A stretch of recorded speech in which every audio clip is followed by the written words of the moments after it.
เด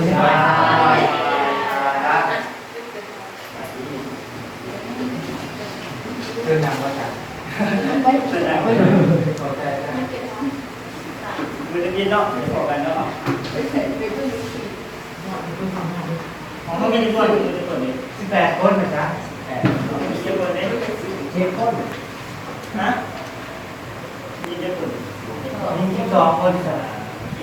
มี11มันมีผู้เรียนที่4 เย็นที่ไหนนะการนั้นแล้วผู้เดียวโดยมีนักเรียนวิชาจิตตะผู้บริการในการประกวดเนาะผู้เชื่อใหญ่เนาะนั่งนะจ๊ะนั่งหมดเลยผมก็เย็นไปด้วยผมไม่เห็นดิบ้านเธอใจปันสำเนียงในทุกที่อาจารย์เป็นคนไหนโอ้ยเป็นเนื้อตัดตื่นแต่แล้วอาจารย์เป็นคนทางจำศักดิ์เรื่องจำศักดิ์เขาแต่ว่าผู้คนในโอกาสในทางจำศักดิ์ยังด่าอาจารย์ก็เชื่ออาจารย์เนาะ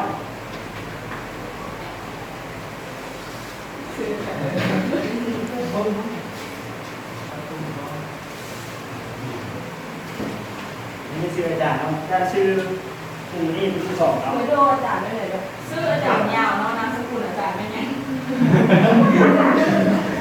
แล้วเป็นผู้อาจารย์วันที่สองแล้ว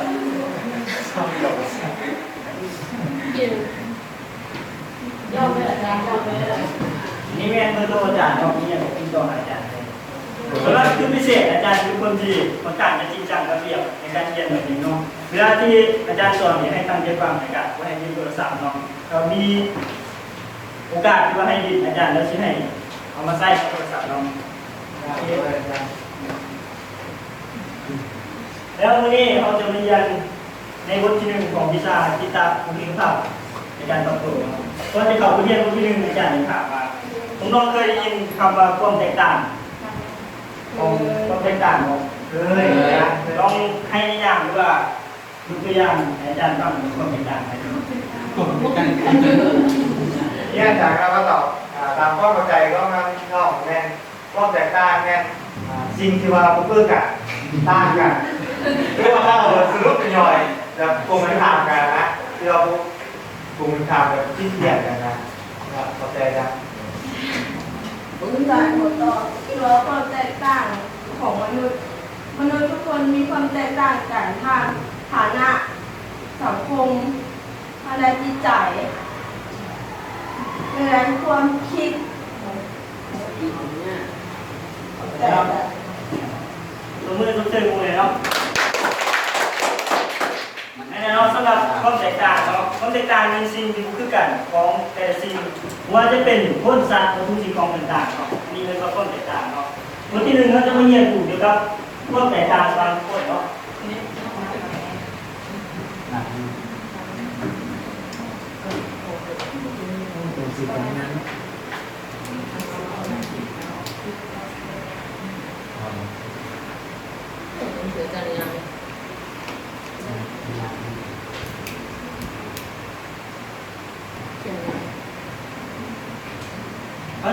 ันนี้เราจะได้แยกดู2ประเด็นยังไงเนาะ1คือความหมายความแตกต่างของคนอย่างที่2ความแตกต่างของคนเท่านี้แต่ละด้านเนาะก็จะเอาในความหมายของความแตกต่างของคนอาจารย์นะครับว่าอันผมลองเข้าใจของความหมายของความแตกต่างของคนเราทำความเข้าใจกันของศาสนาเนี่ยอาจารย์ขอตอบของความแตกต่างระหว่างบุคคลซึ่งว่าคนเราเกิดมากันเราจะมีความแตกต่างกันที่จะคือกันก็คือมีหูมีตามีอย่างมีปากกันเนาะแต่ว่าบางคนแบบหูตาอย่างตาเป็นยังเรามีความแตกต่างกันบางคนอาจจะสายตาสั้นก็บางคนหูอาจจะฟังกันตัวพักหูอาจจะแบบเหมือนตั้งกันออกไปและกับหูทางลักษณะบุคลิกการแต่งตัวอย่างก็มีความแตกต่างกันคนนึงอาจจะตุ้ยคนนึงอาจจะจอยแล้วคนนึงอาจจะเตี้ยแล้วคนนึงอาจจะสูงแล้วคนนึงอาจจะขาวแล้วคนนึงอาจจะดำอันนี้คือความแตกต่างเราทุกคนเป็นเสียตัวเดียวใจเนาะที่คนอื่นอยากเสริมเรามากับเบอร์นั้นนะโอเคเนาะแต่พวกนี้ก็ต้องเส้นมือแล้วแม่เนาะความแตกต่างของทุกคนเนาะจะหมายถึงสิ่งที่เรามีในคนของแต่สิ่งเหล่านั้นจะมีเป็นสิ่งที่คือกันของภายนอกเนาะเป็น ความเป็นเอกลักษณ์ของไทยลาวที่ว่าบุคคลแสดงออกเป็นขั้นพฤติกรรมที่บุคคลกันอย่างนี้นึงไม่ยากว่าคนเฮามีหมู่ผ่านหน้าตาบุคคลกันอย่างที่ความมักความถนัดความเข้าใจความวิชาของเดียดแต่ก็สิ่งต่างๆมีเงินว่าความแตกต่างบางคนเนาะสำหรับในกรณีมียังอยากถามบ่เข้าใจขึ้นได้บ่ที่มันความหมายของคนต่างๆขึ้นได้บ่ เข้าใจแล้ว โอเคเนาะงั้นเราเข้าใจอาจารย์จะไปต่อในข้อที่2เลยเนาะ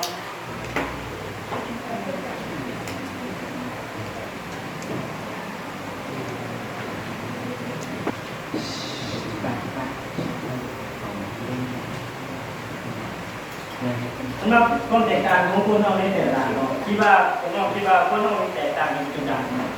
เอาตามเข้าใจก็จะสมัครเป็น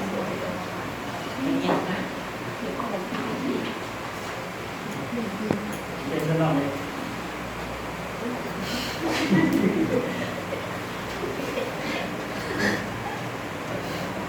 จ้าต้องขอ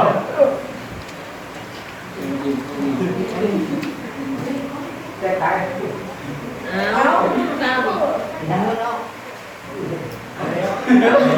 ทางด้านร่างกายแล้วกันทางด้านความคิดอารมณ์เลยจ้ะ ดีคุณก็เดินจากซอยมัวแล้วถึงก่อนเดินต้นเขียนนะผม ความแตกต่างของคนเขาเนี่ยแต่ละคือการสังคมการสติปัญญาในการทางกายอารมณ์โดยอาจารย์ เนาะสมมติเส้นมือเลยเนาะในเนาะเขาก็สรุปรวมกันว่ามันมีความแตกต่างกันในหน้าใดกันแต่เนาะอันที่หนึ่งเป็นความแตกต่างกันทางด้านทางกายเนาะ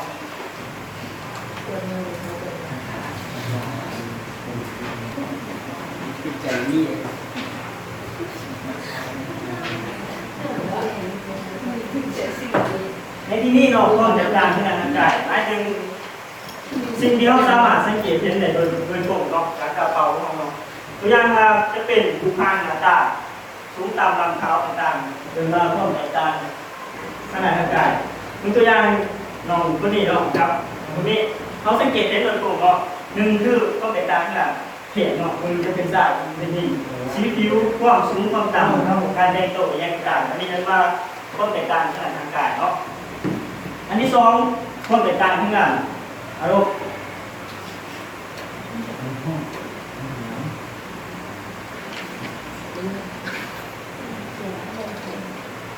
ใครจะต่ออาจารย์คนนี้เนาะความแตกต่างขนาดนี้หมายถึงผมก็คิดเลย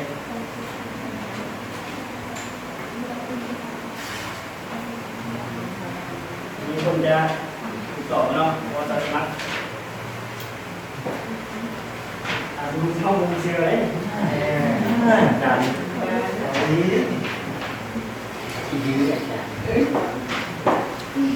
ได้รอบได้ แล้วเราก็ตอบความแตกต่างขนาดลมก็คือเวลาอารมณ์ดีใจนะครับอารมณ์ร้อนหรือว่าอารมณ์มาแบบ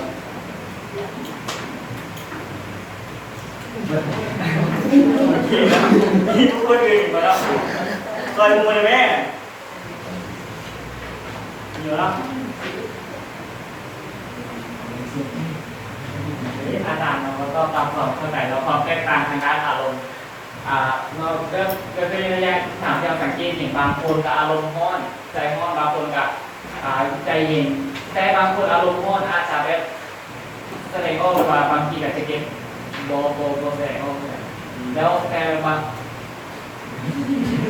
สองโอเคครับสมมติต้องใจมือครับ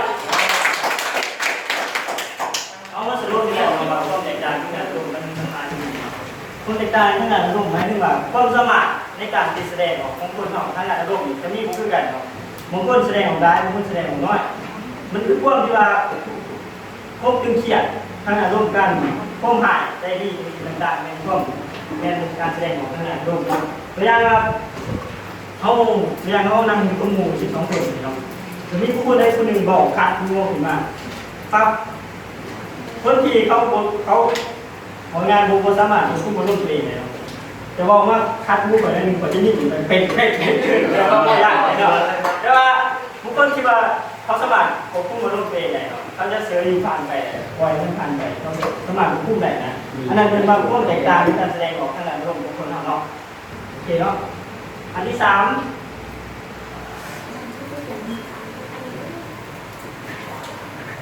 คือความแตกต่างทางด้านสติปัญญาเนาะความแตกต่างทางด้านสติปัญญาคือการแสดงออกของคนเราทางด้านการคิดที่บุคคือกันบุคคลที่นี่ IQ สูงหรือว่าความสามารถทางสติปัญญาสูงเขาจะได้คิดเป็นกว้างหลายบุคคลที่นี่ IQ ต่ำเนาะตัวอย่างว่าห้องเวลาเรียนคณิตศาสตร์เนาะเราสังเกตได้ว่าเวลาอาจารย์การเรียนขึ้นมาเนาะตัวอย่างว่า2 6 3สิเนาะในปเราจะก้าวไปประถมนะครบแล้วนักเรียนที่มีความสามารถทางด้านธุรกิจที่บอกไว้เนาะเขาจะเมื่ออาจารย์บอกโจทย์เราคือก็จะคิดออกทันทีเลยแต่ทุกคนที่ว่าความสามารถทางการสมองนี่ตามตัวจะต่อไปศาสตร์ตัวจะต่อไปเรียนภาษาตัวเนาะโอเคพวกติดตามขนาดทั้งกลุ่มอาจารย์อยากให้อาสาสมัครต่อโปรไมล์ของคนติดตามทั้งกลุ่มเนาะให้ได้ทุกคนเลย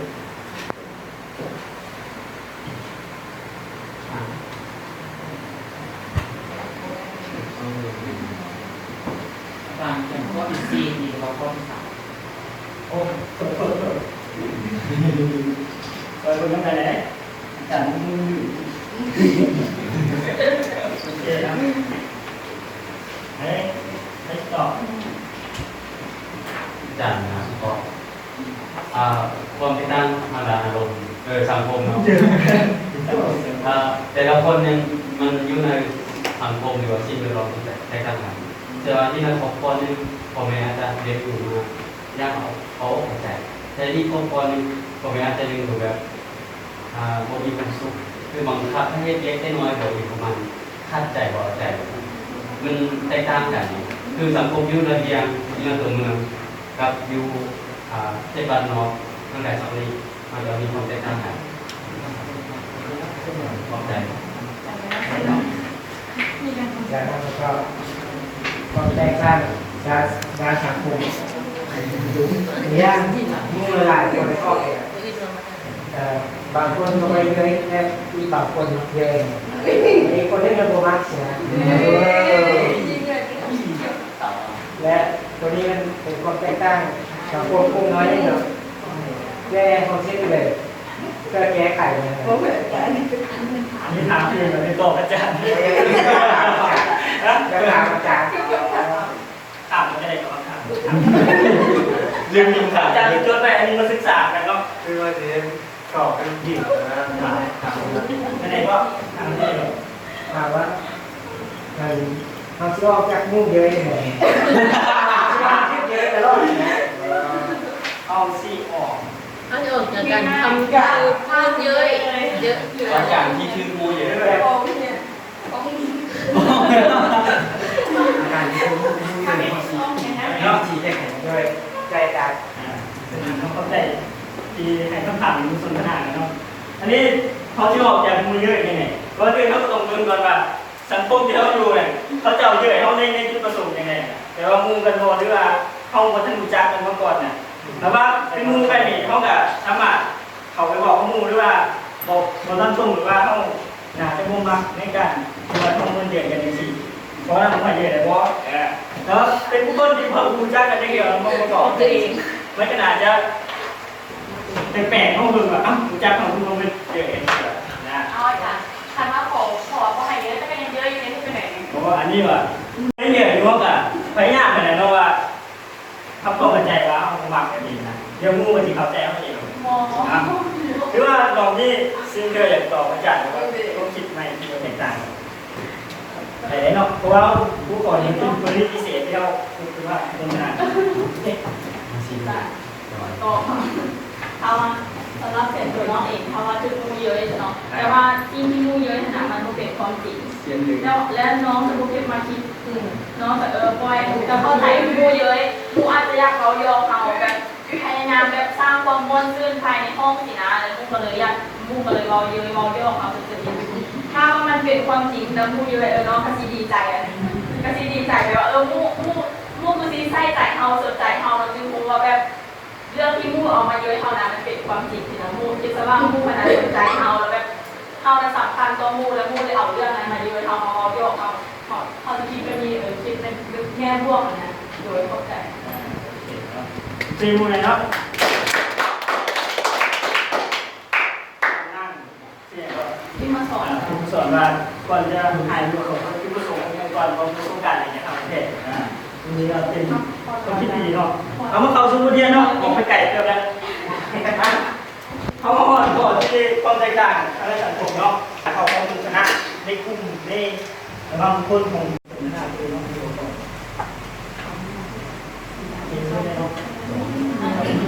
จะถามว่าความแตกต่างของทั้งสี่ด้านนี่เนาะอยากรู้ว่าด้านไหนที่มันแบบคนเขาคิดว่ามันสำคัญที่สุดนะในมุมมองของอาจารย์คิดว่าด้านไหนที่มันสำคัญที่สุดทางที่ในบริษัทเวลาจะไปเกิดซึ่ง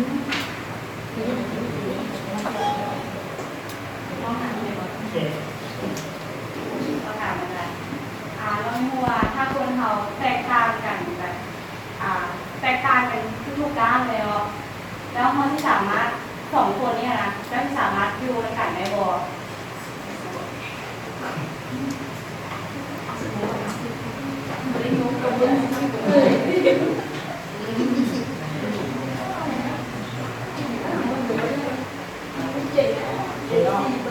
ก็อาจารย์จะตอบทาง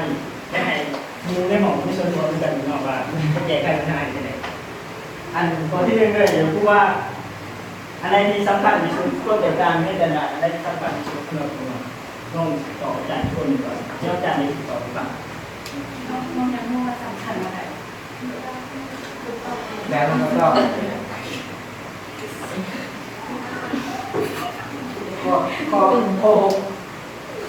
ข้อหกอ่ะ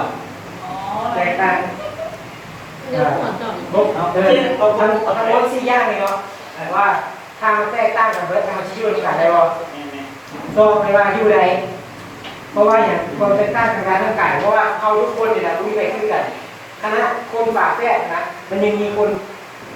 ต่ำก้อนสูงก้อนน้อยนึงแตกต่างกันแล้วนับเป็นสัมผัสได้กัน